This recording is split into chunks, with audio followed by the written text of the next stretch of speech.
Hey there, Wildcats. How's it going? Welcome to another Catch Chat with Brad Welburn as we are talking football again, obviously. We have Coach Justin Charles joining us again. That's tough, man. Tough loss. Tough one. Tough loss. ETBU last week. A lot of excitement going in, all that sort of stuff, but just I guess it just didn't translate. It's especially in that first half Right. for us on the field. Right. When you're playing a game like that, you better show up prepared. Yeah. And I think there was after a great week of practice last week, which I feel was probably one of our better weeks of practice last week, there were still some mental things that kind of hurt us a couple days before the game actually started. And so I would say, we weren't prepared going into the game. And so, that's what definitely got exposed to us in the first half. And you got to be mentally prepared going into a big-time ball game and playing for something that you haven't had in a while. You got to be prepared mentally and physically and everything, and so Right. we just weren't there. Yeah. Well, I mean, even still, that first half was very very tough for a lot of reasons. But it's just I guess there's something about this team, and I guess maybe the mentality of Louisiana college football. But you came out in the second half, and we got down by 14 at one point, and it was really like it really felt like that things were turning. We had a 3-play touchdown drive. Drake went 3 touchdowns in a row on 3 drives. It just seemed like things were starting to fall into place, but just couldn't, I guess, maybe maintain that through the rest of the fourth quarter. Right. We came out in the second half with a lot of spirit up within us, and came out with a lot of fire. But there was still a lot going on in there that we were still making some mistakes, even though we were making big plays. Yeah. And just after a while, once you continuously make some minor mistakes, it's going to catch up to you.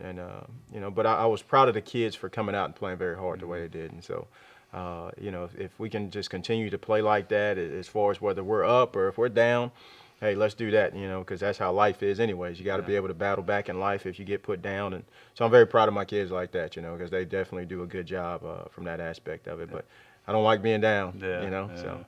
Well, and we talked about it after the game. You have the 24-hour rule, or whatever. So I imagine it took all 24 hours on this occasion. It might have took 1 second past it too, So. Well, let's move into this week. Another big one at home, homecoming week against Belhaven, and this is not the same Belhaven team that I guess maybe fans may be used to seeing under Hal Mumme with, throwing the ball 800 times a game and all that sort of stuff. This is a little bit different team than we've seen. Even even last year, it's a little different team from this year. Yeah, it's a huge change with this new coaching staff that's there.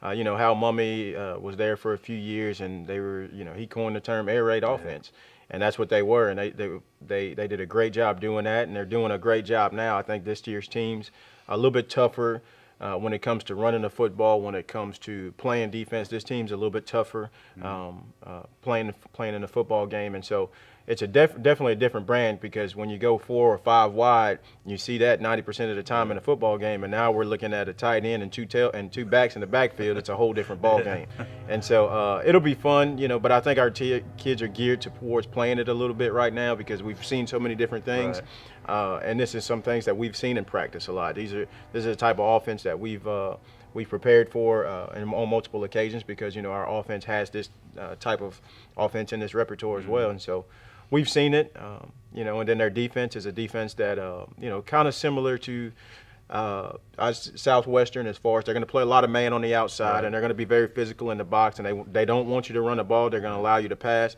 but they don't want you to run the ball. So it'll be an interesting matchup, So maybe looking into those early, maybe majority of the first quarter. I mean, what are you hoping to see? Maybe, like you said, because obviously we still want to establish the run and all that sort of stuff. So, and we struggled against that with Southwestern, and because they loaded the box and all that sort of stuff. So, those first 15, 20 plays, what are you looking for out of our offense to say, hey, this is going to go well for us, or at least early? Coming out with our hair on fire, I think it'll be interesting to see what they're going to actually do to us. Yeah. Because we do have some good athletes on the outside, and multiples of them. But up front, we're doing a pretty good job right now. When we have to, we run the ball fairly well, and so I'm kind of interested to see exactly what they're going to do because they have Right. played multiple fronts. They've played a 3-3 stack. Sometimes they'll bump down into a 4-2-5 and do give some different looks, and sometimes they're in a 5-2 front. And so with all of those different fronts, it's kind of interesting to see how they're going to play us, and then from there we got to go. But we still, either way it goes, we've got to play, get the ball into our players' hands, get the ball into Aaron Wood's hands and Melvin and Connor Maples, all those guys' hands, and allow those guys to be physical and run behind that offensive line as well. Yeah. All right. Well, it's obviously a lot of stuff going on around campus. Homecoming weekend is always very busy, and then you throw on top of that preview day on Saturday, so there's going to be like 70 million people on campus. 72 is what I heard. Oh, okay. 72. Yeah, Well, 72. that's good. So get here early. Needless to say, get ready for there'll be lots of tailgating going on around campus, and you can find some spot with some very awesome people that will gladly give you a hamburger or hot dog or whatever. Some jambalaya. Oh, yes, that's right. some Jambalaya. That's right. But kickoff is at 6 o'clock. We will be streaming and audio. Rich Dupree and the crew will be broadcasting as well, so you can listen while you're in the stands. Just come on out. It's going to be a great night. Cooler weather. It's just perfect football evening in Louisiana. LSU's off this week, so you have no excuse. That's right. No excuse That's at all, right?